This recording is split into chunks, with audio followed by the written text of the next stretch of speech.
Hello, good morning. Welcome to Sunrise Daily today. I'm Chamberlain Uso. Good morning. It's a beautiful Wednesday morning. I'm Ayo Makine. Welcome to the program. And from Abuja, good morning. I'm Maokwe Ogun Yusuf. A lot of things are happening so quick and fast. From 10 p.m., 11 p.m. up until this morning, news still filtering in. But first and foremost, the unfortunate death of, remember, OPEC Brakindo. He was in the villa yesterday. The president did celebrate him, only for everything to die down. He goes home, and then people woke up this morning to find out that he is dead. In fact, that news was put out, we understand it was about 11 p.m. yesterday. Yeah. After all of the scenario, he got home. And then, unfortunately, that happened. So, may his soul rest in peace. That's one of the shockers that lots of people saw yesterday. And then, thereafter, the other news out there as well is that the president's convoy was attacked.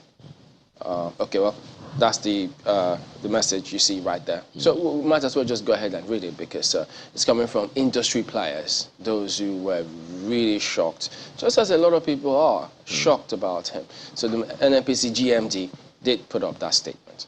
Yeah, the statement reads quite succinctly: we lost our esteemed Dr. Mohammed Sanusi Barkindo. He died at about 11 p.m. yesterday, 5th July 2022. Certainly a great loss to his immediate family, the NNPC, our country, Nigeria, the OPEC, and the global energy community. Burial arrangements, the statement says, will be announced shortly, and from no less a person than the Group Managing Director of the NNPC in Nigeria. Yeah. Really sad. So that's why I was saying, just quite a number of things. So before you move on to the next one, Mark, the attack on the president's convoy, another big shocker. A statement was released by his spokesman, Malangaba Shehu, about that attack. They said there was a gun battle. Remember, he hasn't visited in a while, Dara, so he was going there for Sattler celebrations, and then the advanced party was attacked. And then, add to the mix, Kuje Prison also attacked. And they said the inmates who were there, reports coming through, said for about 2 hours, they seized the place. About 1,200 Boko Haram persons who were held in that area have been released into the FCT. So just quite a number of things just going on. Only yesterday we were talking about on the show security, asking these scenarios are not happening in isolation, and we should not take them in or with a pinch of salt. Little did we know that this sequence of events were going to play out, guys. Papa? Chamberlain, you know, very few words this morning. Maybe a lot of words will come out later, but you do not know, I want to know what state of mind my mind has been in. It's been in some turmoil. Because I was on the news last night, you know, reading, and I saw my colleague, Kayode, who normally will be here with us, but because he's got the news schedule this week, reading the story of the visiting OPEC Secretary General, now a former OPEC Secretary General, and how he visited the villa and was praised heavily by the president. You could see him shaking hands. We even saw him being tracked up in that report. There's an oil and gas conference currently going on here in Abuja in the Federal Capital Territory. Apparently, I think he must have also been a part of that particular program yesterday. Only for us to hear this morning, I mean, I got home yesterday, and this morning, tuning into the radio on my way to work, I was hearing condolences from people who had tuned into the program, calling in on the program, and I was wondering, sorry, who died? Is it who I'm thinking? Because they were saying, oh, the OPEC Secretary General. I'm like, but he was on the news last night.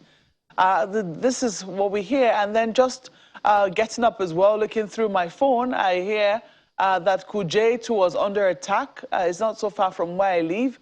You have to ask, you know, what is going on? Is it that we did not think that this could happen in a place like Kuje, where we have been seeing prisons being attacked all over the country before now?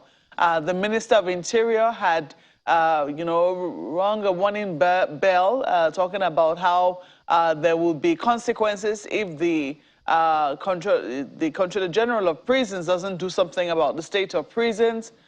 You would think that the one that is in the Federal Capital Territory should be, the model, the model that all the other prisons should aspire to. So you have to ask what transpired. From what we hear, it's still very unclear what transpired in the prisons. And I think that by now, what we should have heard is that there would have been a confirmation to give a clearer picture of what exactly happened in Kuje last night. But from residents who live in that area, they said they heard gunshots for over 20 minutes. Some even said they heard an explosion.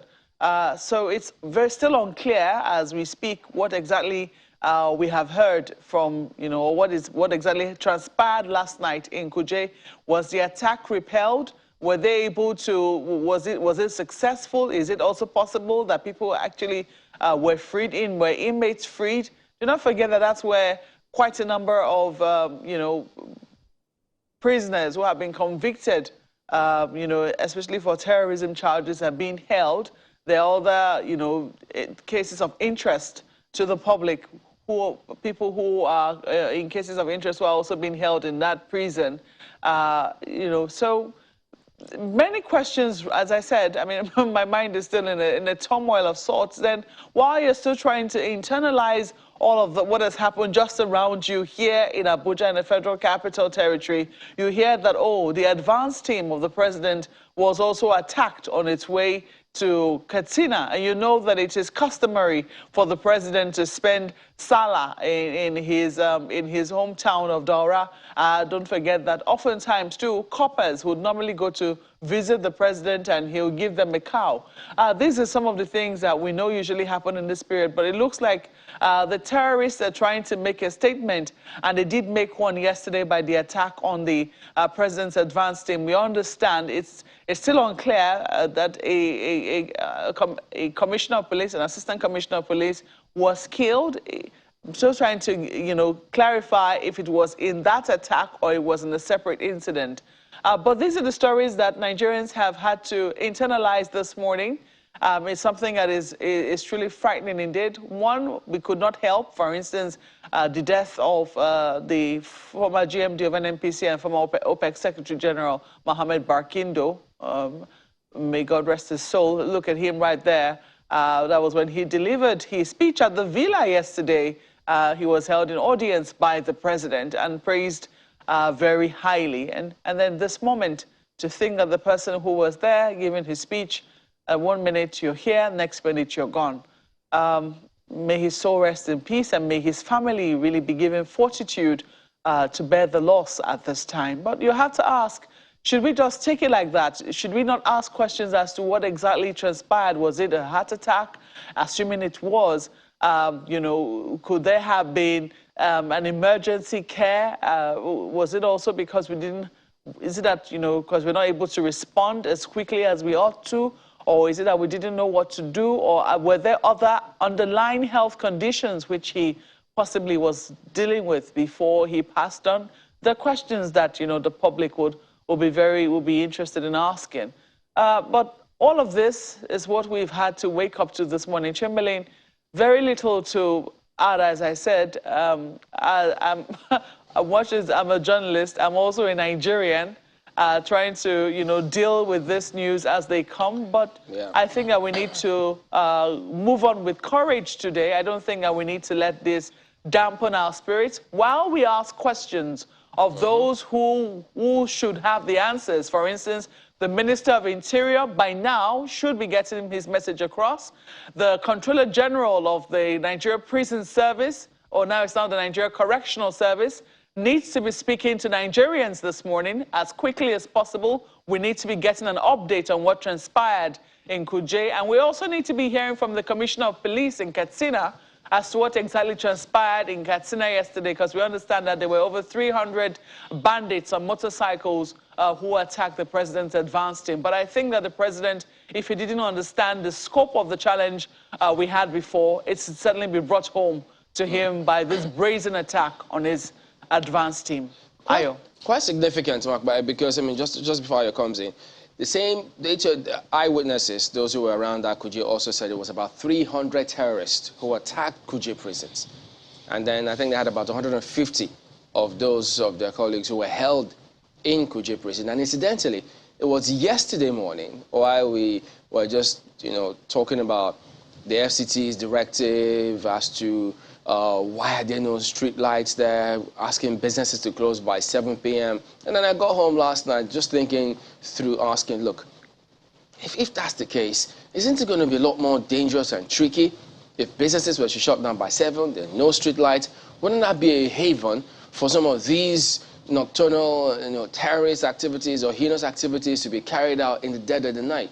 Little did we know that this was also going to play safer. So if we, at that little space or corner of ours, could think about the security implication of not having areas, lit properly, and then activities or things happening to checkmate security and things like that, how come persons who are saddled with that responsibility are not thinking the same way?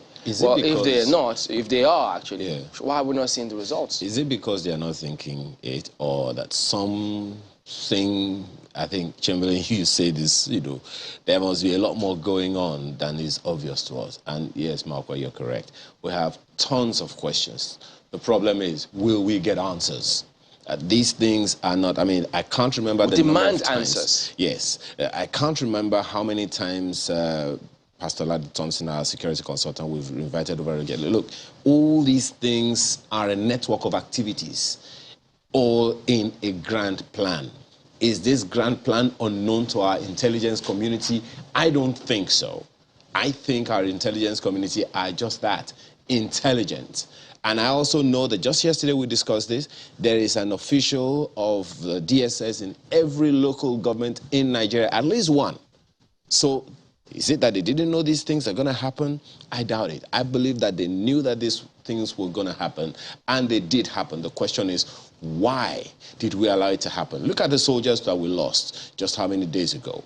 And we are crying now where, I don't know, it's a whole lot of things. And should we allow these things to continue? Well, there are big questions, definitely. So we'll see how, we'll keep tabs on all of these matters as they proceed. So we're expecting answers from the FCT, Katsina, commissioners of police.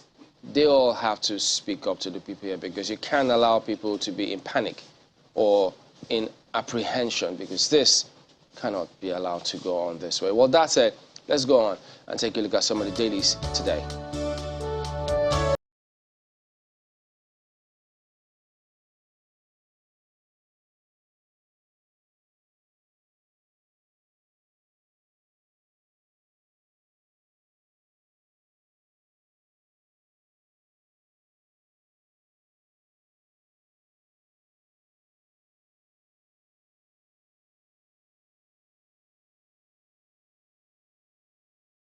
Well, take a look at the dailies. Of course, you expect some of them to reflect some of the activities, if not all. Look at that. Salah. Bandits attack Buhari's advanced security convoy. Kaduna team convoy engaged in gun battle with bandits at Dutsima, Katsina. 2 men in convoy wounded. Team on the way to Katsina to prepare for Buhari's arrival ahead of Eid al-Kabir celebrations. Military, police, DSS personnel in convoy repel attackers. And then you see Katsina, Dara Emirates suspend Eid al-Kabir Durbar over insecurity. It's not the first time, remember, Katsina suspending this. In fact, last time President visited, there was also an attack in some areas in Katsina as well. Where boys were taken. Yep. And,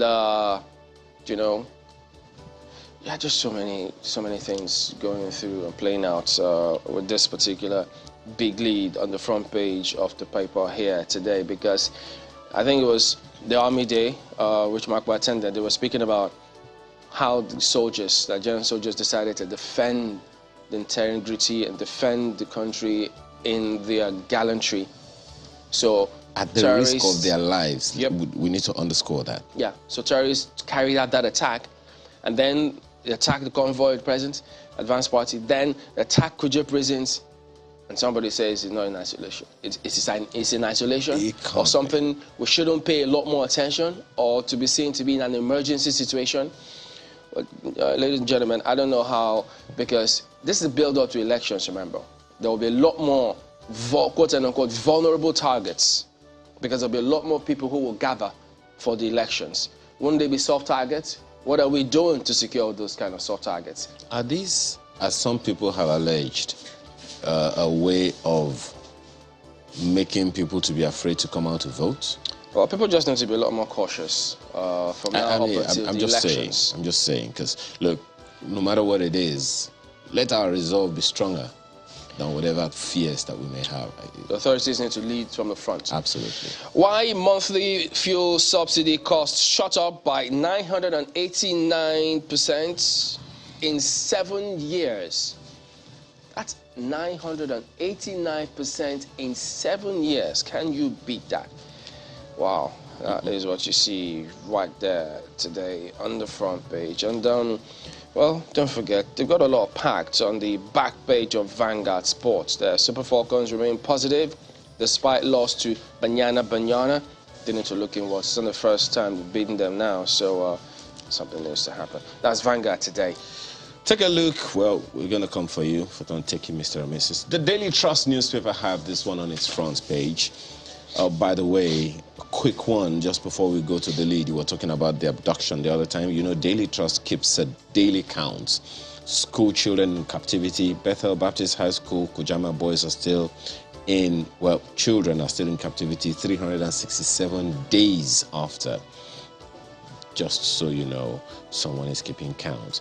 The lead story of the Daily Trust newspaper today, 2 injured as terrorists attack presidential convoy in Katsina. Assistant Police Commissioner killed in fight with bandits. Presidency confirms attack. Kuje prison attacked. We've said this over and over again. Where do the dots connect? Someone should give us answer. Stories on page 4. Hours to deadline, cease racketeering, bribery, mar Hajj operations. Find that story on page 5. I wonder how that works. Slots sold to highest bidders, according to sources. Tour operators demand 1 million naira for visas. That's interesting. Well, that's the Daily Trust newspaper this morning. Well, just before I review the New Telegraph, I think it's also important to mention that today is the Army Day. Is the day that's July the 6th, is the day that the Nigerian Army has set aside to celebrate its soldiers. It's currently happening in Owerri, the Imo State capital. And I'm sure that there will be updates from there. Parts of what you heard about the gallantry of the troops who battled in Shiroro was given by the Chief of Army Staff as part of the events to celebrate the day. I'm sure that there will be a lot more to come from there, and also in terms of information in regards to what the Army is doing. They are just one part of the security agencies, a very important part of the country's defense system. There'll be a reward in that area. But take a look at what New Telegraph has on its front page this morning. Oil and gas industry under siege from multiple fronts, OPEC warns. Cites geopolitical developments in Eastern Europe, Ukraine war, COVID-19, global inflationary pressures. Says global oil sector will need $11.8 trillion investment by 2045 to meet expectations. Buhari Lords Barkindo, Citigroup oil price heading to $65 by year end. So they think that the price of oil could crash before the end of the year. Pages 2 and 25 will give you details. Don't forget that by the time that all the papers printed their headlines, what happened to the OPEC Secretary General hadn't happened at that time. So it might not be captured on the front pages. What you'll still hear is just what happened yesterday afternoon, perhaps early evening, which was the president commending the outgoing OPEC Secretary General, now outgone, finally outgone from the world stage. Look at this. Ukraine war. Investors foresee gloomy outlook for Nigeria's economy say war may last till year end. NPC gives nod to NELMCO's governance framework, in case you're wondering just what that acronym stands for. You might want to flip to page 5 of the paper. On the church saga, end-time pastors not known to us, that's according to CAN, call for probe, prosecution, enjoins Christians to verify teachings from Bible. 2 injured as terrorists attack Buhari's convoy en route Daura. Fuel scarcity threatens Salah celebration. Yes, the queue this morning was particularly long, at least twice of what I'd normally see, times 2 in terms of the length. I'm hoping that there will be no suffering, unnecessary hardship on citizens, even as they get ready to celebrate this year's Salah. This is as marketers, NNPC outlets defy federal government order, subsidy probe, Bajabiamila kicks as ministers, others shun panel. They have all of that. And just in case you're wondering what's happening with ASU, or Sodeke will call off ASU strike once federal government signs pact. The story is on page 5 for you. Let's leave it there for New Telegraph. Okay, take a look at leadership newspaper next. Yeah, they also focus on some part of that. Look at that. APC asks for extra time to tackle security challenges as bandits go berserk. Attack Buhari's convoy on advanced trip to Katsina, kill 5, abduct scores in Kaduna villages. Gunmen kill 2 policemen, abduct Chinese in Kwara, Katsina. So you see activities, consistent activities of these terrorists in different parts of the country and seemingly coordinated. And, you know, they talk about signature of some of these attackers. You could see them. Security authorities, agencies, they have these things. I'm telling you. And, you know, the question is, when they pass it on, what do the authorities do with it when they get these things and pass it on? Because they are there, and we know they get these things. So what happens thereafter? You know, what I don't understand in that headline is the extra time.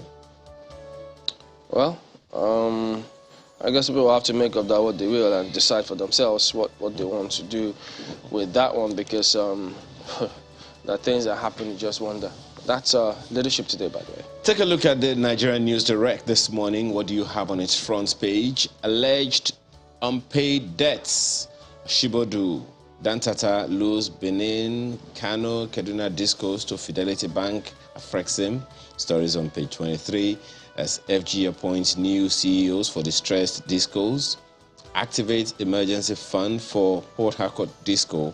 Well, it's very interesting that we're hearing this. Well, even though, yes, the federal government has some stock in these discos, I'm wondering how this works and how this happens and how this will help us to get power at the end of the day. But hey, as Chamberlain just said, make of it what you will by reading page 23 of the Nigerian News Direct this morning, and so many other stories on its front page. Airport concession will be ready before December 31, 2022. What does that mean? Details on the inside pages. Marco. The Guardian is up next for you, and they focus heavily on politics.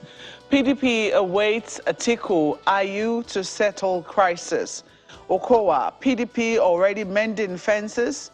Issue of my certificate, politically motivated. We won't beg Wike, says PDP BOT member who met Rivers governor in Turkey. Drop Okowa as running mate. Lose Igbo votes. Ohaneze youth won Atiku and PDP. So you find all of the details on page 6 of the paper. You have a number of other stories for you there. Nigerian firms stake $20 billion amid uncertainties in oil sector. Railway workers threaten strike, urge prompt resolution of ASU impasse. NSI signs $50 million carbon reduction deal with Vital. Stories on page 20 for you. And telcos risk 250,000 naira fine over abandoned tower under new guidelines. So Page 20 will also give you details. Let's leave it there for the Guardian newspapers. Well, let's look at Daily Independent next, and PDP crisis. Wike backers soft pedal. Agree. Okay. Agree to work for Atiku's victory. Party charges Nigerians to vote APC out. That's all on politics to focus on. And then we've devised ways of rendering thugs useless during polls. Ascribed to INEC. It'll be interesting to see how that plays out because I know that there were several conversations that we've had about the positioning of the ballot box and how to ensure that it doesn't aid or abet vote buying. INEC is still working on that one. So now they say they've devised ways of rendering thugs useless. Well, just go ahead and read it and see what that is about. Let me hope that that plan or that device includes the security agencies, the police in particular. Who knows? Maybe the story may allude to that. You never can tell. And then above this list story, insecurity. FG canvasses states cooperation on ranching. So you would have thought that there'll be a broader perspective in terms of what are we doing with the security architecture of the country. But who knows, maybe this may speak to it in some way if you read the story. You never know. And so that will be up to you to see for yourself what that is about. There are several other stories on the front page here. NSIA signs $15 million carbon reduction deal with Netherlands firm Vitol. Also making the headlines right there. 5G deployment concerns over health hazards continue as NCC reassures Nigerians. Remember, I think some Western countries had challenges about the airlines, the airports, 5G interfering with some of their equipment. But here, I think they gave us the blanket assurance that hey, everything was A-OK. And then now you see that this story is also there. You know, I don't know for how long we've talked about infrastructure, and perhaps we are either not aware or, as you often say, playing the ostrich when it comes to some of this critical infrastructure. Who doesn't know in the entire world, or even in the multiverses, if there is any such thing, the importance of technology these days, even in the basest of things that affect our lives, in the most ludicrous of things that affect our lives, technology plays a significant role. And just recently I saw, I think it's on the front page of the Guardian newspaper, if you look at it there, that telcos risk fines for abandoning their own infrastructure. For God's sake, the most important infrastructure that they need to protect will be their human beings, their staff, the people who work for them, their contractors, their vendors. So if they have to deploy people to an area that is not safe for them, pray tell, how are they going to protect their infrastructure? And we know what is happening in the local government areas. The local governments are not functional. So even if you say, okay, we'll fall back to the local government system, we don't have local police. We don't have local, how come we don't have local police when we don't have local government systems? Remember the front page of leadership? Remember what it says? Extra time? Oh, God. Okay. The front page of the Nigerian Tribune is saying something about the terrorist attack on the president's advance team.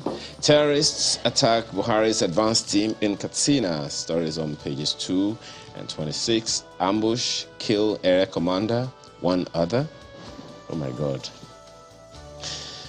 12 killed as bandits, vigilantes clash in Plateau. Please, which convoy is supposed to be safest in this country? If not that of the president and commander-in-chief of the armed forces of the Federal Republic of Nigeria. And here we are losing gallant soldiers, we're losing, I don't know, the story. We also did highlight that those attacks, remember we did ask the Brigadier General, yeah, they were testing their resolve against certain things. They strike, they test their resolve, they test the resistance, they go back, they re-strategize, they come again. They go back, re-strategize, they come again. They kidnap, people pay ransom, they strengthen, they go again. They coordinate across different regions, they keep going. You asked a question yesterday, even though you didn't quite make it a prominent question, but he responded. Are we at war? You asked him. And he said, we seem to be in an undeclared war. So these things that you're talking about perhaps points to that. You know, I really don't, anyway, we'll wait for the presidency to make a statement and see. Kabasha released a statement about the attack. Okay, you want more statements? I'm waiting for another, because how would that happen without intelligence, the intelligence community knowing about it? Just yesterday, I mean, you remember Mr. Adekoya telling us, look, security apparatus always have intelligence. All right. Okay. We'll talk about some of those when we come back in just a moment. Stay with us.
Welcome back. Well, yes, so many things happening as we started earlier.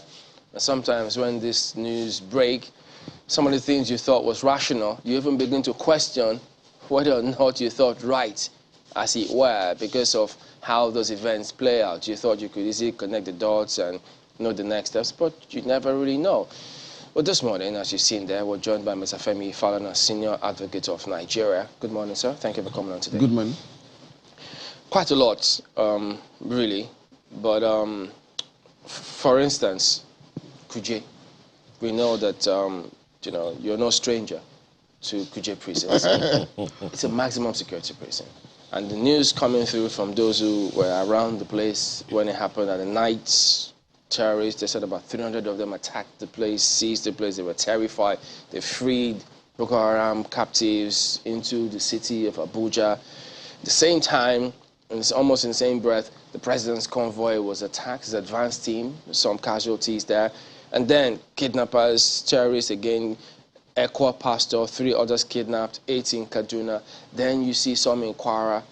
And you just, can you place a finger on some of these things? Well, these are very, very disturbing developments. I know Kuje prisons very well. I was detained there in 1992, and then in 1993, you know, together with the late Chief Ganifa Wemi, the late Dr. Beko Ransom Kuti, and Baba Mojola, you know, in 1993. It's a small maximum security prison, almost the most secured in the country of all our correctional centers.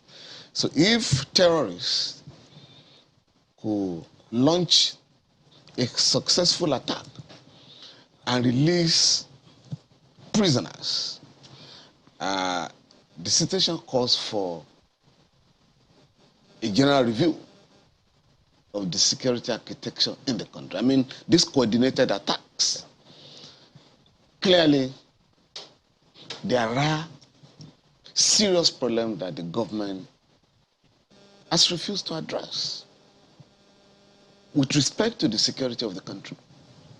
I mean, here was a regime that promised Nigerians that, oh, because the president is a former general, is going to address this problem frontally. But we can't see it. We can't see it. Apart from the regular press statements oozing out of the villa, assuring Nigeria of the security of the life and property of everybody here. Out there, no one is secure. No one is safe. And so, for me, we have to go back to the drawing table as a people. Can we go on like this? Having regards to the political implications, the economic implications. Before we go to those economic and political implications, Mr. Falana, do you think, I maintain this, that we have an intelligence community that has intelligence? Just yesterday, we were speaking to a security consultant and a former Army PRO who said, look, they always get information. The question is, what are we doing about it? My question to you, Mr. Falana, is, do you think our adherence or use of this information or not is actually significantly factoring in the lives of the soldiers and the security personnel that we put in jeopardy every day by not acting as we should? Now, I can tell you this, even though I'm critical of some of the systems, I mean the security agencies, but I can tell you, without any fear of contradiction, that the government receives intelligence reports very regularly. In fact, how regularly? The State Security Service, as I did note recently, has almost been compelled to go public and warn Nigerians that churches and mosques and some other places might be attacked. And those institutions have been attacked. I then urged the federal and state governments to pay more attention to intelligence reports. So there's a lot of intelligence gathering. But whether the authorities, take advantage of them to secure the country is another matter entirely. I think there's a lot of lackadaisical attitude on the part of the government, apart from issuing statements, either to condemn terrorist attacks or express sympathy with victims and the rest of them. But beyond that, what steps have been taken by the government to be ahead of the terrorists and other, armed gangs in the country? Every government must control the monopoly of violence. Every government. But here, the criminal elements have taken over and they are now in firm control of violence in the country. And that requires the authorities to really sit down and address the problem. The solutions are available. The solutions are available. Because these things have implications. Because security is technology driven now. You can sit down here and monitor what goes on in the entire country. That's why I asked. With the advantage of drones. That's why I asked Mr. Falana, are we even considering the lives of the people, our security personnel, that we put in jeopardy every day, who have to die? No. Unfortunately. I defend soldiers who were army officers who were or who are used or sacrificed by the authorities to give the impression, these are the guys sabotaging the war efforts. I defended some scores of soldiers in 2014. And I had to ask the members of the court martial, these guys are asking for weapons to fight the terrorists. Where are the weapons? The money meant for procurement of weapons stolen by people you know. Of course, they sentenced them to death for asking for weapons to fight. And of course, we had to harass the authorities and produce evidence of the fact that those who should be standing trial are walking free in town. Just a couple of months ago, we got 70 soldiers pardoned by the government, and a general who was demoted. I mean, he lost a rank. But again, that was 2 months ago. Do you know that those who were pardoned, including those who are in custody, up to now, do not know their fate? You can't run a system like that. That you pardon people 2 months ago and they're still in prison custody. Do you run a system like that?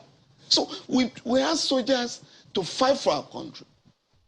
We ask police personnel to defend our country. And yet, the government does not make any serious provision for them. So these are the problems. So the motivation to fight, the motivation to defend the country is not there. Yet, these people are reading stories about billions of naira stolen. So when you tell soldiers, oh, we have no money to buy equipment, so please just manage, with what we have. And they read that somebody has stolen 80 billion naira. Or a former chief of army staff has stolen millions of naira, thousands of dollars. And you find in his house about vehicles worth 500 million naira. So you want the soldiers to clap? So the government will have to show commitment to the defense of the country. Our governors have to wake up. And since today, requisition a meeting of the Nigerian Police Council. So they can start from there? Oh, yes. Even without the president attending? No, they have to make him attend. The president is a member. He's the chairman. There are 39 members. What if the 36 state governors. If he refuses to attend, what happens? No, they can't. If he refuses, it's a majority, it's democracy. But we can't go on like this. If you have a body that's supposed to administer, supervise, and organize the Nigerian police force, according to the Constitution, that body never meets. So everybody, the president was saying the other day, sometimes last year, 2 governors came to me from the southwest to complain about insecurity. I asked them, go back to your state and secure your people. Then you have to take steps to secure your people. I mean, just last Sunday, the governor of Zamfara State, out of frustration, asked his people, go and defend yourself. Go and apply for police permit to bear guns. When a country gets to that level, we're in trouble. And so you must then sit down with relevant agencies, with appropriate organs of the government, and allow them to work and do their work. So if we have the Nigerian Police Council meeting regularly to review the security situation in all parts of the country, it's going to be a different... Okay, Markwe's got some questions for you. Markwe? Indeed, Mr. Falana has just gone to just where I was going to head to, which is Zamfara. He talked about how, the government must always have monopoly of violence. Clearly, that monopoly of violence is no longer that of government alone. I mean, it's been breached. We've now seen the proliferation of small and light weapons in the hands of those who ought not to have them, and they're certainly wreaking havoc everywhere. So in the light of what our new development is, and in the light of some of the steps that we've seen taken by or being proposed by governors whom have been asked to also take care of security in their places, would you say that it is out of place that is there any part of our laws which prohibit this directive, which some governors are now proposing and have received the support from other places? What is your take on the directive that the governor of Zamfara State has issued? Well, it is not, as far as the Constitution is concerned, there shall be only one police force, Nigerian police force, and no other security agency will be allowed. But in 2003, President Olusegun Obasanjo decided to set up another police force, civil defense. At that time, personally, I alerted some governors to take advantage of the establishment of the Civil Defense Corps to demand for establishment of state police. The advice was not taken. That body was created by the federal government. Later, agencies like the EFCC, ICPC, Customs,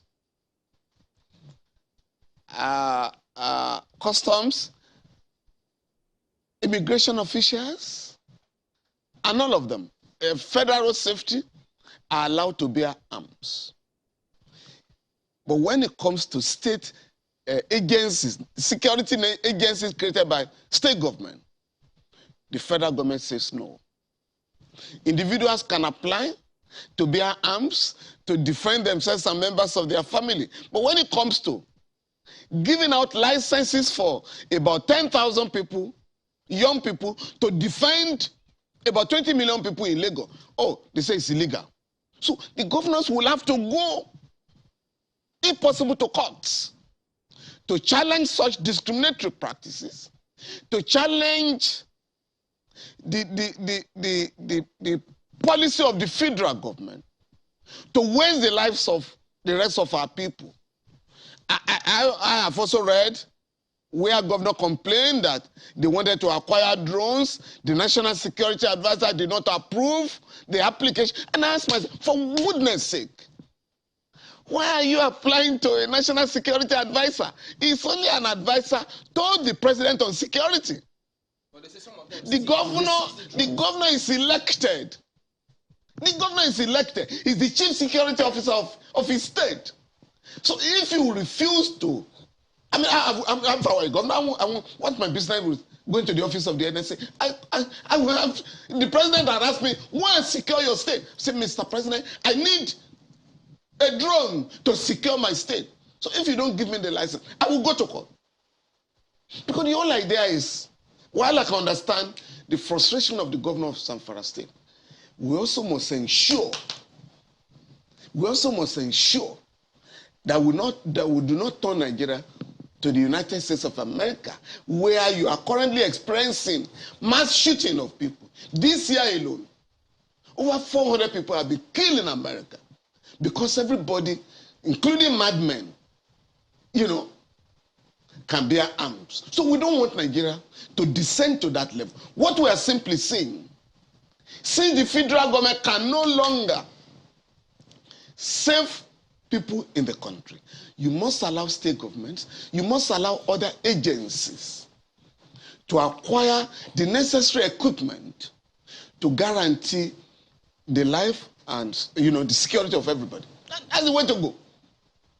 That is the way to go. And that is why the governors will have say to that perhaps the Zamfara state governor, I don't know if you can hear me, that the Zamfara state governor is perhaps hiding behind a finger. That before now, there have been states who have been able to get the federal government to import weapons for their state, for the police in their state. And Lagos is one of those states where they were able to, successfully get the federal government to let them bring in weapons to equip properly the police in Lagos State. I do not know if, how many more states have tried that example, but is this something that you would also recommend? Well, I'm aware of the case of Lagos. I think under Governor Fashola, whereby you had these sea robbers who were robbing banks, and the governor took advice and rushed to Abuja to ask for license to import certain equipment, and that was how that problem was solved. And I'm also aware that in a place like Borno State, you can't ask members of the civilian JTF to confront terrorists with bare arms, and so the government has also in that state allow members of the civilian JTF to bear arms, to have licenses to bear arms, and so that must go round. Otherwise, the government will be accused of discrimination. Well, one is wondering. So certainly there. There certainly are other solutions which have not been explored, apart from, asking citizens to bear arms. But there are those who are saying that, if already arms are already in the hands of those who seek to wreak havoc, isn't it only fair that, people who are law-abiding, isn't it only fair that it be made easier for them to be able to purchase these arms? Now, for law-abiding citizens, I am saying there's a lot of problems with the way people are allowed to bear arms in the country. You can apply as a responsible citizen, responsible journalist, to the authorities. I want to bear arms. I want the license. They will give you. What they may not give me, they will give you, right? Now, if individuals can be given, a few people, how can you justify the denial of licenses for 10,000 young men, members of the neighborhood watch in Lagos, to protect 20 million people? And that is why I'm saying the governors must go to court where licenses are denied to bear weapons. Governors must go to court where you are not allowed to import drones to monitor on a daily basis, hourly basis, the activities of criminal element. You must go to court. Again, you don't need to go to court. You don't need any permission to import CCTV cameras and install them in public places. I think the Ondo State government has just come to that conclusion after the Owo attack. We need to have CCTV cameras all over the place. You don't need the permission of Abuja to have screening machines in public places, in offices. So these are areas we have to review now. What does the law say, Mr. Falana, about self-defense? Self-defense is allowed by law. The Constitution allows you, I think Section 33, subsection 2, you are empowered to protect yourself. If danger is coming, you are permitted by law, right? The question then is to how? Prevent it. The question then is but it is not a license. That provision of the Constitution and the relevant provisions of the Criminal Code and the Penal Code on right to self-defense does not mean that everybody should bear arms in the country. No. It is that if somebody is going to attack you with a gun and you can get a stone to attack him before attacking you, or you can prevent the attack, the law, if he dies in the process, or any legal, and the force used by you is reasonable, the law will excuse you. Even if it's the legal gun that you have. It doesn't matter. If you can just defend yourself. Yeah, well, it doesn't matter. If you can save your life or save the life of other people, some other person, the law allows you. And you, even if you are charged with murder, you'll be freed. Because the force used was reasonable. But the point I'm making, that is not a license for everybody to bear arms. Still talking security, Mr. Falana, because I know we'll take a short break now and then we may not go back to it. There are those, I just want to get your own perspective on this much talked about first line of defense in the local government systems that we don't have.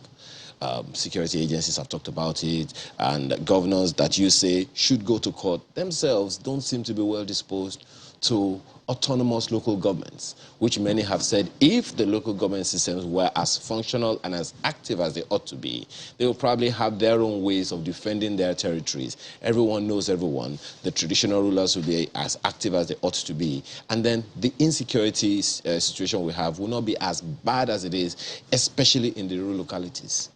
Well, I think the whole idea is that people in every community know themselves. And therefore, if any visitor comes to a community, you can monitor him or her or report strange movement to the police or security agency. That's the whole idea of trying to localize security. If you empower the local governments to perform that function, we'll get better results. In those days, if prisoners were going to be released from custody, you are going to ask them, where are you going to? And you will monitor where they are going to stay. And you will alert the police and the authorities there. Some prisoners who have just been released are coming to your community. Please monitor them to ensure that they do not go back to criminality. I had an experience. I was just talking about the soldiers. The soldiers that were convicted and sentenced to death, we got their sentences reduced to 10 years imprisonment. When they were released, in Kirikiri and Ikoyi Correctional Center, they were just asked to go. No provision for them to get to their homes. Nobody really bothered where they were going to go to. So they rushed to my office. And we have to arrange fund for them to go home. So that is part of the problem we are going through. There's no monitoring of the activities of our people. And our people are also not enlightened to report strange movements. There was an incident in Lagos where terrorists invaded the city, Lagos State, with about 17 boxes of explosives. But as they were landing, this was in 2013, members of the public alerted the government. And the government moved in security forces.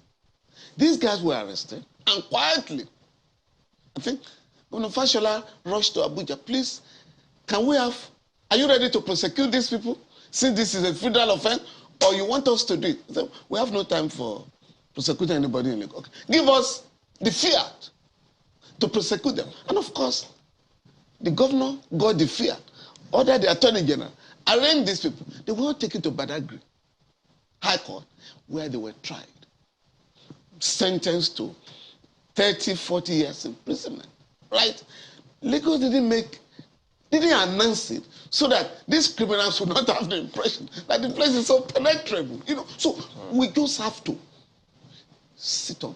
Our governors have to take advantage of their positions. Right now, on a regular basis, the police arrest, parade criminal suspects, including terrorists, ritual murder suspects, and the rest of them. At the end of the day, nothing happens. So the attorneys general in the states will have to take the question of prosecuting, criminal suspects much more seriously than what we are currently going through. We'll come back and talk about some other matters in just a moment. Don't go away.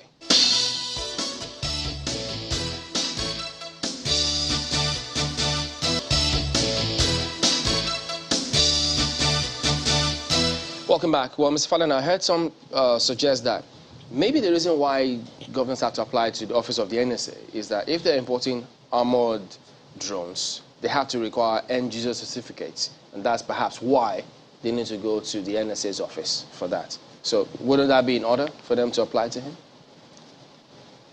Well, I'm just saying that the NSA cannot refuse an application to import necessary equipment to secure our people.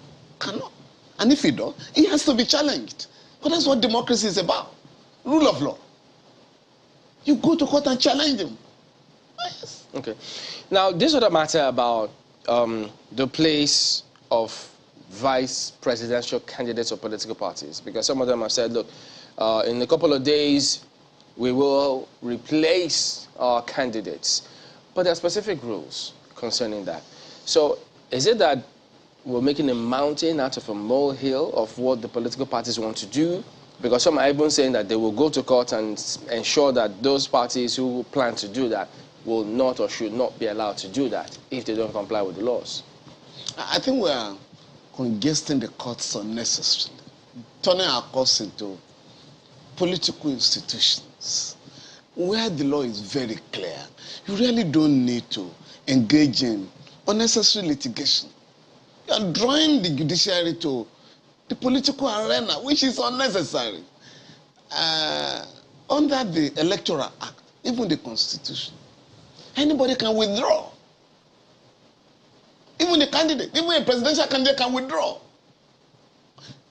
A presidential candidate or anybody can die. So there are provisions under the law. As far as the Electoral Act is concerned, majority of the political parties have met the requirement of the law. I.e., when you are submitting the name of the presidential candidate, you also must include the name of his or her vice presidential candidate. If, for any reason, the vice presidential candidate withdraws, in line with the provisions of the law, it's to write, sign a letter personally, I'm no longer interested. That's all. That's all. And there's room for replacement. You may run into problems if you submit the substitution after the time allowed by law. But it's not a big deal, really. It's not a serious problem. So, but then that process, would you say then that that's the gap or the opening that is being exploited with the term placeholder? No, I think there is no provision for placeholder. That's why I said term. Yeah, there is no such provision. Right. What the Constitution recognizes is that it's not even the Electoral Act now, it's the Constitution, that your nomination will not be valid. I mean, if you're a presidential candidate, a governorship candidate, if you don't have a deputy. Yeah, that's what the law is saying. And before the time allowed for substitution, you can do that. You can substitute. Now, in the place of a presidential candidate, a completely new primary is expected to be conducted according to the law. Yes. What happens in the place of a vice presidential candidate or a deputy governor? No, there's no provision for a primary. No. Because it's part of the ticket of the president. So the presidential candidate. What happens? No, you simply replace. Now that's the law. That's the law. If in the case of a senator, if you didn't take part in a valid primary, you are out. No matter how highly placed you may be. As what we are witnessing in Yobeno senatorial district. The primary has been concluded. Or in Akwa Ibom. There's no way a Senator Akpabio or a Senator, the Senate President, can now insist we are the candidates of our party. No. So the law is very clear on each of these. But they're saying that Akwa Ibom cannot say that the party cannot send the list of the candidate, that if we send our list, you accept it as INEC. No. Under the Constitution, Section 285, subsections 13 and 14, the INEC is empowered to take decisions on nominations. So INEC has spent a colossal sum of money to witness your primary and has written a report submitted to the national headquarters. Now, while compiling the list, you bring strange names of those who never took part in the primaries. So INEC has the right to say, sorry, this is different from what we witnessed. We monitor the election. We have the authentic results. So we're not going to allow you to bring it in. It is now for the party or the aggrieved aspirant to go to court, and not the other way around. INEC has gone beyond, we can only be a witness in court to tender our report. No. You are to take a decision by removing illegal names from the list of contestants. So INEC is no longer just an observer. No. INEC is now empowered to take a decision. And anybody who is dissatisfied with the decision of INEC with regards to nomination will have to go to court. I think that needs to be clear, made it's in the law. Unequivocally clearer. That's tautology, I know, but it needs to be re-emphasized because you remember that conversation we had. So the law says that the party should present the list. One of the questions we asked... the party will present the list of those who participate in valid primaries. I'm coming, Section yes, 29. exactly. They conduct a valid primary and the party will, from that valid primary, present the list of the candidates. Yes. Now, what has happened, from what the things that you heard about what happened in Abia State, what would you make of it? There are those who say, okay, so INEC got a particular list, which they found out later to be fake. And then there's, I mean, also having been misled by by some representation, there was a judgment that validated a list that is not right. And they now found out later and all that. But what do you make of it? What exactly happened there? Because would they have been able to present a fake list to INEC, which INEC would validate if the process that you talked about, was followed? You see, once we follow the provisions of the law, there shouldn't be any problem. INEC must monitor the primary. The parties are allowed to conduct the primaries. The results are announced. INEC has monitored the primary. INEC has the report of the primary. So if a strange name is brought to the INEC of a person who never took part in the primary, INEC is not bound to accept that name. INEC can say, this is our report. Yes. Okay. Well, INEC will reject. INEC is empowered to reject. Just this one. What this. exactly happened in Abia that informed a court making a pronouncement that brought a list that INEC, had to accept? You see, because it's a court order. You see, if there are court orders, right, and INEC is convinced that that court order was anchored on misrepresentation, which occurs regularly, INEC will have to go to court, or aggrieved parties will have to go to court. Say, sorry, my lord, you were misled into making the order. Can you please quash it, or we go on appeal? That's the law. But INEC cannot say, oh, we are not going to comply with a court order. Yeah. Okay. But that would be anarchy. Now, in conclusion, yesterday I said to the Army Chief on the show that when this kind of attack on security now, connecting to elections, I did ask him, look, it doesn't appear as though some people seem to be testing grounds or testing their resolve or testing certain things when they carry out certain attacks. Because some time ago in Kaduna, they said some terrorists had threatened politicians or some people in those areas, don't come here to campaign. Don't do certain things here. And that's been on for a while. Now, if you extrapolate that, one wonders, could that be, perhaps, should we take that seriously, or how much so? Because we're approaching general elections. Now, if they're attacking these quote-unquote supposedly secure targets, they're softer targets. When people come out for elections or for campaigns, they don't have as much security as the areas that they've attacked now. So there could be some implications, or otherwise, that what happens if they attack all those areas and then in the build-up to elections, they seem to frustrate the process? And then, could we have a scenario in our hands where there will be no elections? You know, in 2015, the Jonathan administration was compelled to postpone the election because the terrorists were occupying some local governments in Borno State. Right now, the terrorists are occupying places, local government in Samfara, in Katsina, in Borno, and some other places in Niger State. Now, that's problematic. And during elections, if you have such a situation, there are candidates who may say, those are my catchment areas.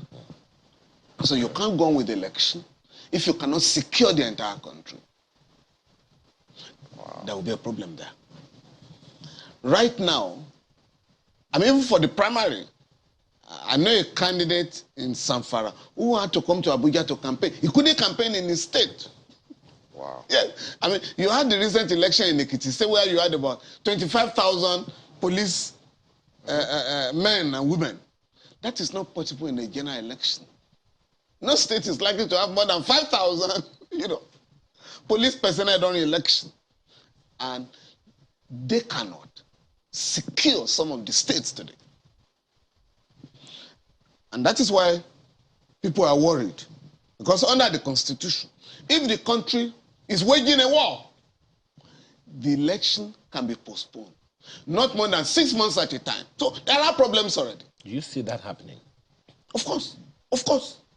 And without this multiple attacks, and the government is helpless, what do you think will happen?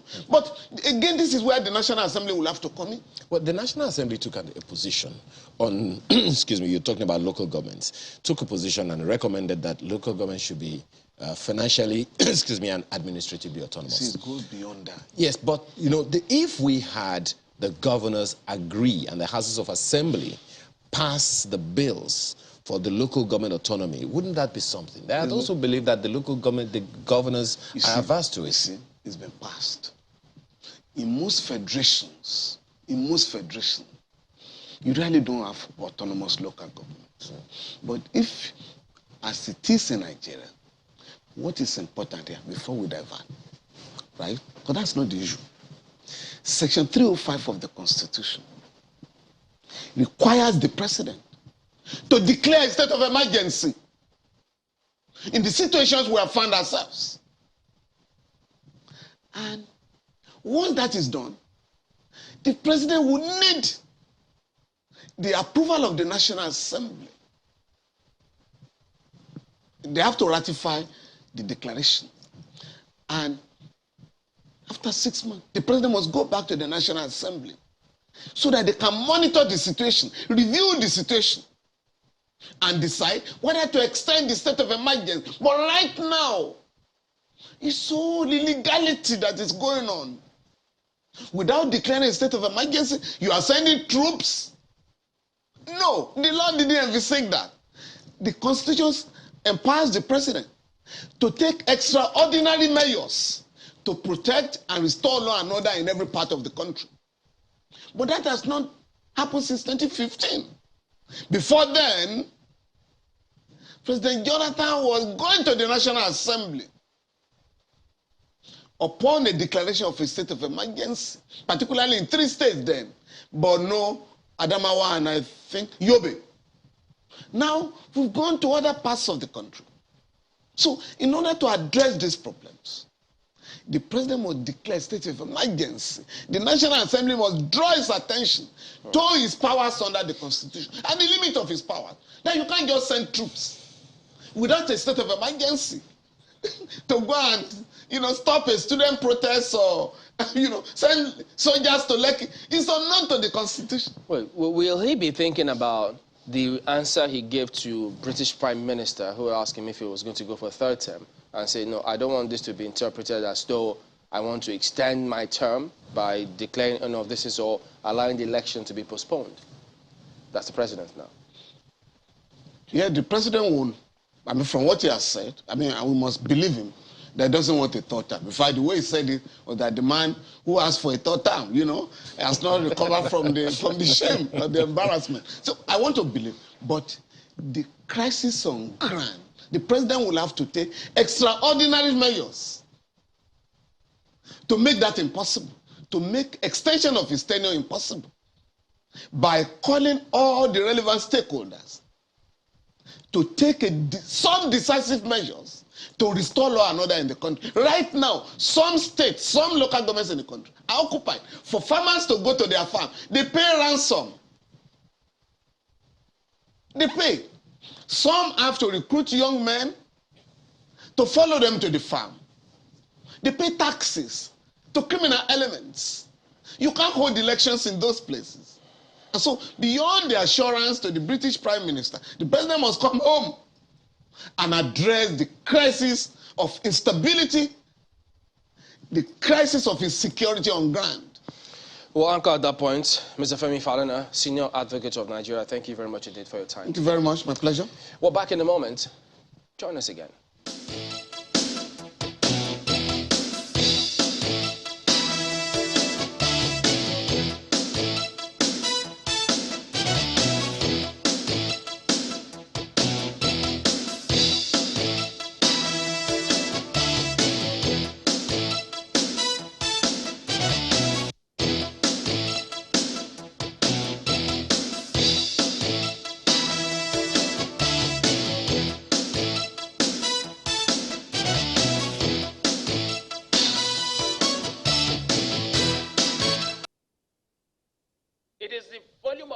consumption that determines how much subsidy that you have to pay with Nigerian government funds.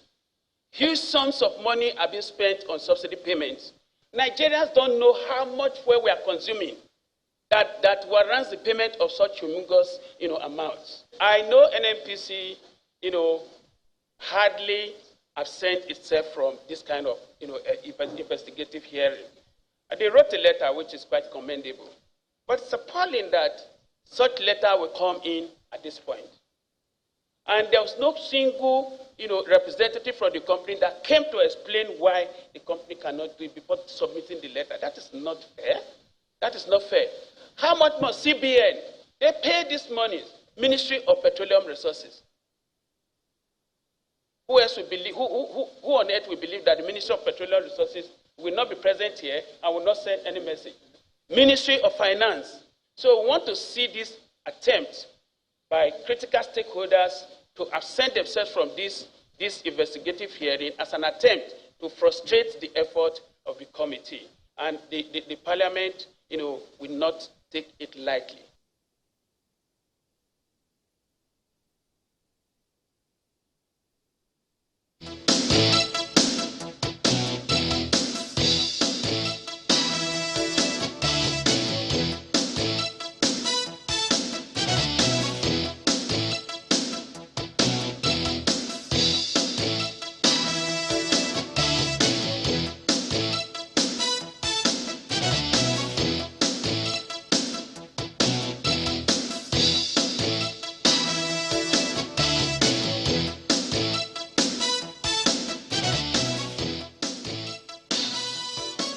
Indeed, that's whom we're speaking with. Honorable Sergio Ogun joins us now. He was the one who moved the motion on the floor of the House of Reps to probe the subsidy regime from 2017 to 2021. And also, he's a member of the ad hoc committee and member of the committee on petroleum downstream. You're welcome to Sunrise City this morning. Thank you for having me. Well, we could hear the frustration of Honorable Peter Akpatasin there, who's the deputy majority leader of the House, and apparently he was chairing that committee yesterday, was he? No, I think he came in to represent the Speaker. Okay, to open the event yesterday. But yes. For a number of people, this is not the first time that the House of Representatives has tried to probe a subsidy regime. And so for a number of them, they've taken it with skepticism. Why is the House of Reps probing the subsidy regime less than a year to the end of this particular regime when it's been on for a while? Why have you chosen now? Well, we're in the dire straits. I mean, the way things are in the country today, I don't need to even talk about my constituents. I'm talking about myself. As I sit here and I'm owing a bill of over 600,000 naira from my last visit home on diesel. I was watching your news last night. To 11, they took light. I don't have inverter. I had to crawl my way upstairs to go and sleep. So that is me. So we talk about the everyday Nigerian. They are basically eking out a living to survive. How can they afford diesel or even PMS? But beside that, we are paying so much in subsidy. I think the initial budget was to pay about 3 trillion or 4 trillion. I think it's going to about 6 trillion now in subsidy alone. So how much is our annual budget? That's close to half of our annual budget. We don't even earn that money. Today, the NNPC is taking money from tax oil that should go to FRS. They are borrowing it. Royalty that through DPRO, the net DPRO that should be paid to FAC. They are taking all that. Even money from the JV revenue. Okay, now we have crude oil. This is supposed to be when we should be making big money from crude oil. We are practically using all our earnings in the sale of crude oil to subsidize PMS, just one product. So we shouldn't be talking about this. The program yesterday is not even the subsidy committee yet. That one is a committee to determine the quantity of fuel that we are consuming, an ad hoc committee. We should be part of the downstream committee, that's the standing committee. There's another committee to determine the work, ad hoc committee to determine the work that's ongoing with the refinery upgrade or rehabilitation. And then the subsidy committee is coming on shop, maybe in another 1 week or two. The speaker will inaugurate that committee. Okay. So, I mean, the very first example which you gave when in your response was the example of diesel, the back-breaking, astronomical rise in the cost of diesel, which has been deregulated for a number of people. We're not paying any subsidy on the importation of diesel anymore. And that's the reason why the price has gone up. And of course, there are other variables, you know, surrounding what has happened in the energy market, which has also affected the price of diesel. But largely, it has been deregulated. So for a number of people, if you say that that's the reason why you are probing what is happening with PMS, if you're wondering what has happened with the astronomical cost, does it not explain if diesel is now even getting out of the reach of those who were able to afford it in the past? Doesn't it explain what has happened with the subsidy regime on PMS? It's not as simple as that. Okay, I think it was in 2002, 2002, that the government set aside 445,000 barrels domestic crude for refining in the country. So as the refineries deteriorated, we started exporting this domestic crude that belongs to the Federation, meant for the refineries. We're now exporting it to bring in refined product. In the swap program, right? That was swapped then. Now, I think from later, this present government brought in direct sales, direct purchase, DSDP. So trade by barter. We trade the 445,000 barrels per day for refined products. But that money, that 445 is domestic crude that should go to the Federation. We need to establish today the account that money is paid into. We also need to establish what we are even subsidizing. Our daily import is about 63 million liters of refined products per day. So if NNPC tells us they were consuming between 75 million to 103 million, something is wrong. Where are we storing it? Do we have storage capacity for that quantity? Even when our daily import is about 63 million, there's a wide gap. The monthly import is about 1.9 billion liters. So should you not ask these questions? We are representing the people. People ask us, what is going on in this country? We can feel it. I can feel it. Like what the distinguished Sikh was talking about just now. The insecurity in the country. This is partially part of what is going on in the country. People can't afford anything. So as representatives of the people, we have to ask questions. So the committee is coming up at a time like this. Is not late. We need to unravel what is going on. We are not witch hunting anybody. It's not necessarily a probe, but we just need to be told what is going on. Because, like I said, this should be a windfall. But we are practically using all our earnings from crude oil sales to subsidize one product.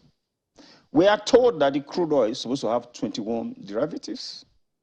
Now, if you give out the 445,000 barrels, what comes from it? I mean, we should even know where the money goes to and all that. It shouldn't be in account of middlemen, you know?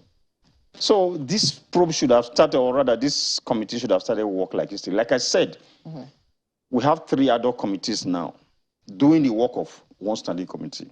It's not as if the standing committee is not busy. It just shows that we are abreast with the happenings in this country.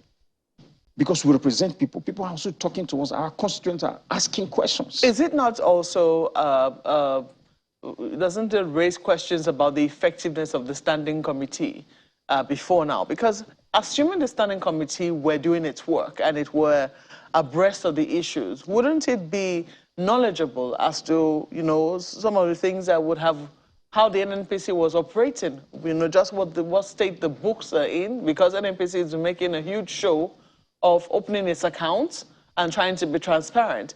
Wouldn't they have been abreast of what precisely was happening in that sector? Yeah, they are working. It's because it has become the trend has become so dangerous that we don't want to leave it to the committee alone. So it's like an emergency. Okay, ad hoc committee come in and bring this report within 2 weeks. You know, if we leave it to the standing committee, it might still have to go through the rituals of basically doing the same thing. Now, I'll let you know that I think some 3 months ago, we invited the GMD of NNPC, and we asked questions. Your camera people were there about what is happening with the crude oil theft and all of that. They showed us clips.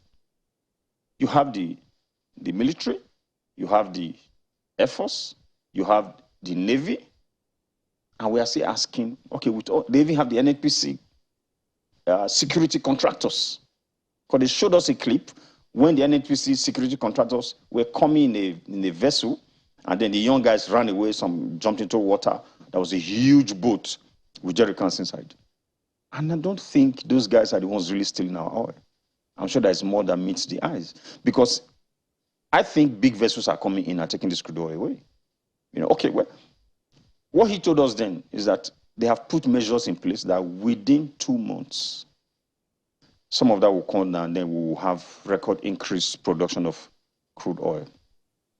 And I remember that day, my contribution was, well, Chairman, maybe we can let him slide. 2 months, like my mother used to tell me, put your head on the pillow, you open your eyes, it will be 2 months. But it's been 3 months now. The production is not going up. If anything, is going down. So why, just to let, that was the work of the standing committee. So because so many motions are coming in this light, the speaker is compelled to honor it, to say, okay, fine, let's even set up the other committee just in case the standing committee is overwhelmed or they are not doing enough. You know? So it's because it's such a critical issue that should be discussed now. If we were not even discussing these issues, Nigerians should be asking us, what are you guys doing there? You have to make laws for those that are living, not the dead. Okay, I am just a little curious. To what end? We're hoping that this probe will start, or this questioning will start, because you've said, well, it's not exactly a probe, it's just, you know, to find out just what the processes are, but, I mean, it's still a probe anyway. When you ask questions, you're probing. But the main question for a number of Nigerians who also watched what happened in 2012, stroke 2013, when there was also a subsidy probe by the House of Representatives, and even the Senate committee, the Senate as well. I think that of the Senate was even before the House, but that of the House was more dramatic because people watched for months on television just how the House of Reps was probing, and the information that came out of it was unprecedented. But the question is, to what end? Because as far as we know, very little, if anything at all, came out of that probe. Well, we have 3 arms of government. Indeed. It's for the parliament to investigate and submit the report to the executive.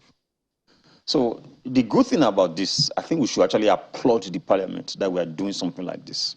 Because in the process, your cameramen will be there like other media houses. You hear what we are saying. What I will even advise the media houses to do, because your team will usually attend all the sessions, is to bring in, maybe whenever we are sitting, thereafter bring in economists and petrophysicists and all of them to review what we are doing. So that in that way, you can preempt our report. The report is not going to be sent to the media house. It's going to be sent to the executive. So months after, if nothing is happening, you can begin to ask questions based on the knowledge gained. You know. So I think whenever there is, whenever we are probing things like this, whenever we are asking questions like this and we send in a report, something comes out. But the question will be, what would the executive do with it? Let me flip this conversation to Lagos now. Gentlemen.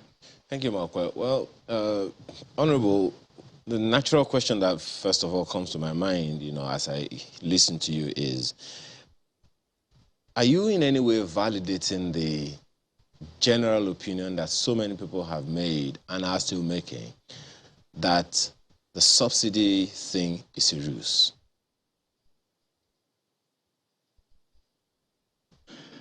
Well, I would not say that. I would not tow that route. I believe there is subsidy because if there's no subsidy, the president, this present president, initially, if you remember some years ago, before he was elected, said that who is subsidizing who? And then we were not even paying anything close to $1 trillion a year. So today we are most likely going to be doing 6 trillion, if not more. And he's the president. So yes, there is subsidy. But we need to know, you see, nobody in the world subscribes or supports monopoly. As it stands today, I guess because of the dollars, NNPC is one importing. They are the ones giving the contract with the DSDP, direct sales, direct purchase. They are the ones distributing and even storing. So that is why we need to ask questions. What is the landing cost? What is the cost of distributing this product? What's the cost of storage? The NNPC doesn't have enough facilities to store. So they have a throughput contract whereby they give these products to tank farm owners. Okay, so what is being moved from these tank farms to the various depots and to the various stations? So these questions must be asked. And like I said, it's not done in an executive session. Everybody will be there to take these questions home and analyze. So that if we are any delays submitting our report, you can begin to ask questions to say, okay, what's the outcome of the investigation? So yes, I believe we are subsidizing products, but to what tune? 6 trillion in a year? What is our annual budget? And fine.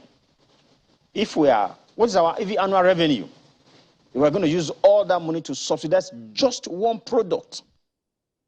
So I strongly believe we are subsidizing, but I don't know, I'm not sure, I don't want to preempt the work of the committee that we are spending that much. And don't even like the committee that is ongoing right now, that was inaugurated yesterday. We need to know first what we are importing, what quantity we are importing, what quantity we are consuming. Then if it becomes the problem of the security to check what is going to the neighboring countries, that can be determined. And then maybe we can now push this responsibility to squarely to the doorstep of the security agents. Perhaps another question that's natural, if you agree that there is subsidy one way or the other, at what point, from information available to you, does this subsidy kick in? I mean, from some of the revelation that has been put out from the House of Representatives, exactly at what point does this subsidy kick in, and who are the people that have questions to answer to you? Well, that is why we want to determine, now we are doing trade by barter, 445,000 barrels of crude oil every day. It's not part of the OPEC quota, it's the domestic crude. When that is sold, for how much? Which account does that go to? So when you are bringing in the refinished product, at what cost is it? What is the landing cost? So these are things we will determine to let us arrive at who is paying who and what are we really paying out. Like I said earlier, what quantity? If you say we are consuming between 75 million to 103 million liters per day, but from your record, this is NNPC record to fact, your daily import is about 63 million liters. So where are you storing it? Do we have capacity to store over 100 and something million liters per day? So where's the extra going to? So these are questions that we will ask and will help us unravel what is going on. Well, Honorable, a number of people would also be asking how complex or how simple the energy sector, particularly the sector, the midstream and downstream they are talking about, how complex or not is it, such that it would look like something that is just supposed to be a simple process is so convoluted, so consuming to many people? Is it a complex system that makes it difficult for us to know, how simple these processes are? It's not complex. I just think as Nigerians, we haven't done the right thing. We are not asking the right questions. Like now you ask me, why would you even bother to do this at all? But we have to put the feet of these gentlemen and women in the regulatory bodies, the agency, or, okay, no, NNPC no longer a corporation now, is a company. We have to task them to let us know what is going on. As it stands today, if our refineries were working, we would have been cleaning out today. Probably be supplying refined products to our neighbors. We had the gas master plan, just on paper. Probably would have been supplying gas to Europe today as a result of the Russian invasion of Ukraine.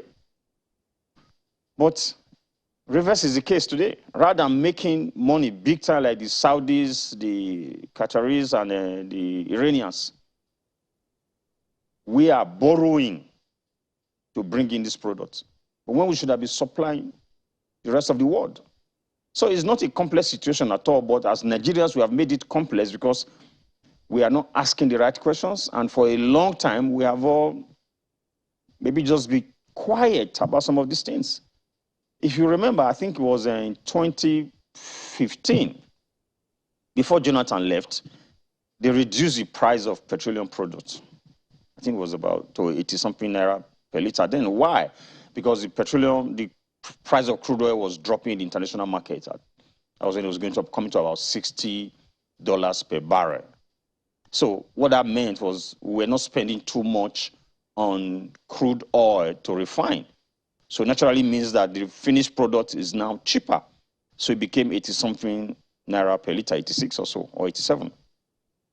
Then this administration came in, fell further, maybe by 2016. If you remember, some of the ministers in this administration will tell you that they couldn't do much because the price of crude oil fell to about maybe even $30 per barrel. Okay, so that naturally will translate to cheaper refined products.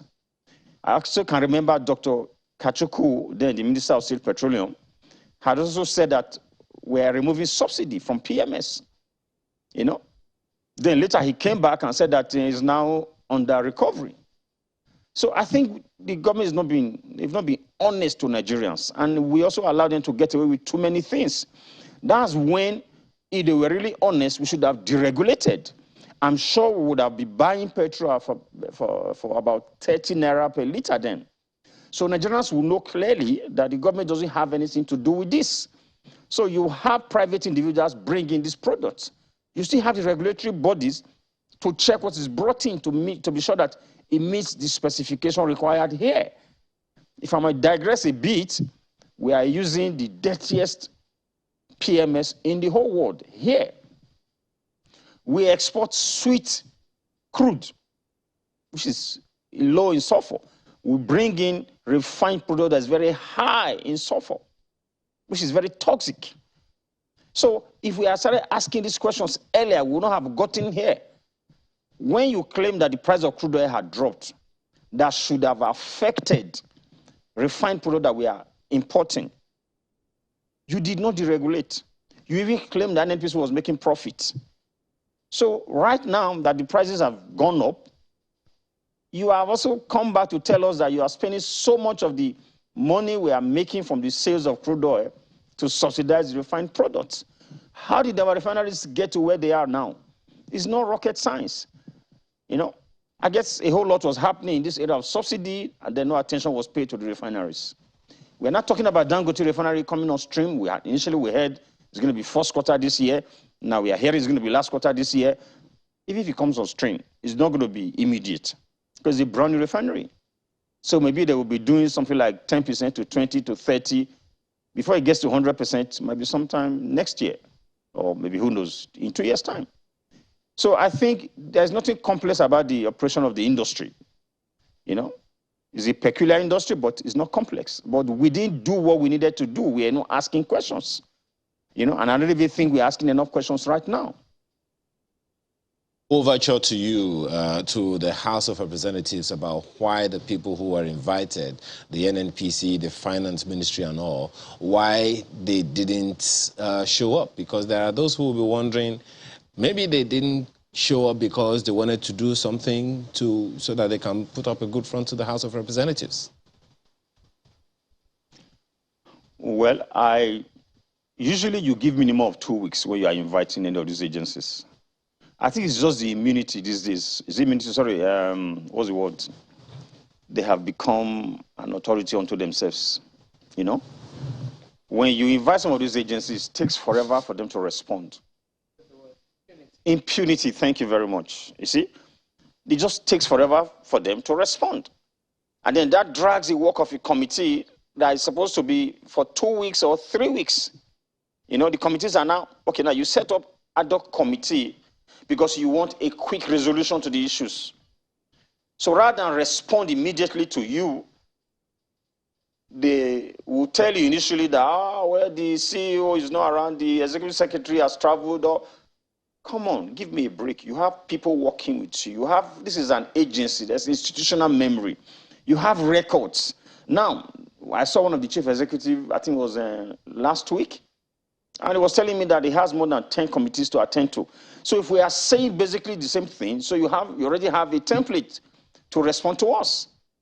I once worked in the private sector. When we are doing BD, I had young people working with me. Once I was in Port Harcourt, they were in Warri. And I came back, I saw them in cover, they did a tender all through the day, and then all through the night, and I felt very bad. And I told them thereafter, you know what, because you guys are very young, and maybe you don't have too much experience in what we are doing. If we are doing these basic tenders almost every other week or month, we should have data to pull from. Yes, granted, all the companies are not asking for the same thing, but you just take out what this company is not asking for. So if you have that in the flash, where we didn't have flash then, if you have that in the diskette or something, so you take out what is required for this particular tender and bang, you go. One of them felt offended, but years later he came back to appreciate me for what I said. So when the agencies make it look as if it's rocket science to produce documents, you claim you are processing payment every day for the FRS, for the CBN, for Ministry of Finance. You cannot be paying money that belongs to Nigerians, trillions. And we are asking you to come and account for it. You say you need time to prepare. 2 weeks will not be enough for you to prepare. We are not asking the minister to do that. You have tons of people working for you that are being paid from taxpayers' money. So I think it's just impunity, and I think the president really needs to rein in on these people. You know. Well, again, for the NNPC, there's a summit going on, an oil and gas event going on. Indeed. So the GMD, I'm sure, was there yesterday with his top men. You know, so why saying this? Maybe I should just condole the families of Barkindo and then the NNPC family. So we can understand why the NNPC were not there, but they still could have sent somebody. I don't think it's the entire NNPC that went there. But it's not just for the NNPC, like you mentioned, Ministry of Finance were not there, and FRS, then even I think Accountant General's office. I think the president should warn them or should do something about that. Well, we certainly will keep tabs and see just how they respond, whether or not they will eventually show up. We hope they do, because there are plenty of questions to ask. Now, what eventually, when that probe goes on, what is eventually done with it and how the House puts it together, we'll wait to see. But we have to thank you very much for coming on this morning. Honorable Sedgwick Ogun was the one who moved the motion on the floor of the House of Representatives and is a member of the ad hoc and standing committee on petroleum downstream. Thank you so much for coming on this morning. Thank you for having me. Well, just before we go to your messages, we have some information here that the families of those who were abducted, yes, family members, including children of those who were abducted on the Kaduna train attack, have taken to the streets of Abuja, asking that their loved ones be released. 51 victims are still in the custody of terrorists, and it's exactly 100 days since this particular train attack happened. There are many questions. The president has issued directive to the security chiefs to secure the release of these people alive. But 100 days after, that is yet to happen. I had the opportunity to ask the Chief of Army Staff on Monday this week as to what exactly was happening with that. And he was talking about information, because sometimes he says that just when they think they know where they are, they have moved. But their loved ones are not sitting pretty and waiting for them to return. They're making their demands known, and these are the visuals that you're currently looking at right now on the streets of trying to confirm if this is Kaduna or Abuja, asking for the return of their loved ones.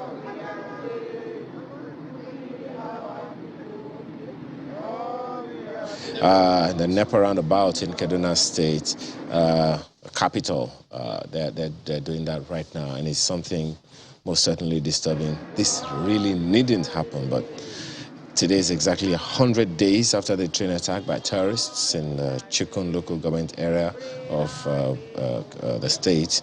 8 people were killed in that attack, 26 injured, 62 were abducted during the attack on this train. Well, we'll get you more stories on that one as we get them. But let's take a look at some reactions coming through from you. This first one comes through from Shoaib Ahmed, who says, it is quite disheartening that the rate at which the nation's security situation keeps deteriorating each day. What happened to huge budget voted for this course? It is high time we Nigerians demand accountability. Murakinyo Akinleye says, what sense is in the denial of arms bearing by a well-organized state security organ created to protect lives and property, but gives license to individuals? This is improper, he says. And Professor Inakina says, fuel scarcity is pernicious to the economy. It is a driver of the seemingly inflation of basic needs of the citizenry. The death of the refineries is like deliberate economic pauperizing policy and program, which will continue to stifle the poor and middle class. Well, those are some of the messages that we've been able to take this morning, but just a quick reminder that relatives of the kidnapped passengers from the March 28 train attack in Kaduna State have taken to the streets of Kaduna over the lingering stay of 51 victims in the custody of the terrorists. They're protesting in Kaduna, and we also know that sometime last month, 11 of those who were abducted were released. The circumstances on their release have still not been released. We were told that there's some negotiation going on. Whether there will be negotiations to get these other ones released or whether there will be kinetic force used is not yet clear, but their loved ones are on the streets this morning of Kaduna asking for their loved ones to be returned 100 days after. But that's where we have to leave the program today. Thank you so much for sending in your mails and comments and tweets. I'm Maokwe Ogun Yusuf. Have a wonderful day. I'm Chamberlain, sir. Goodbye.